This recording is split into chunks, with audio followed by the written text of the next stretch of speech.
இந்த வீடியோவை முழுமையாக பாரு. என் மகள் என்னிடம் கேட்ட ஒரு கேள்விக்கு இறுதியில் பதில் இருக்கிறது. அவள் என்னிடம் சொன்னாள், நான் பிறரால் காயப்பட்டதை விட பிடித்தவர்களால் காயப்பட்டதே அதிகம். நீயும் கைவிட்றாதே முருகா என்று. அப்போது நான் அவளிடம் சொன்னேன், நீ கவனமாய் கேள். நீ எந்த இடத்தில் காயப்படுத்தப்பட்டாயோ அதே இடத்தில் நீ வாழ்ந்து காட்ட வேண்டும். முக்கியமான ஒன்று, அவர்கள் உன்னை சொற்களால் காயப்படுத்தினால் நீ அவர்களுக்கு உன் செயலால் பதில் அளிக்க வேண்டும். அதுவே ஒரு சிறந்த பதிலடி. இது உன் அப்பன் சொல்லும் பதில். நம்பிக்கையுடன் இரு, நல்லதே நடக்கும்.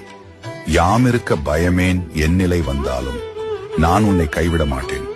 என்னை பின்தொடர்ந்து வா, வாழ்க்கையின் சரியான பாதையில் அழைத்துச் செல்கிறேன். மறக்காமல் உங்கள் கருத்துக்களை கருத்து பெட்டியில் சொல்லிவிட்டு ஓம் முருகா என்று எழுதிவிட்டு செல்லுங்கள். நல்லதே நடக்கும். இந்த வீடியோவை முழுமையாக பாரு.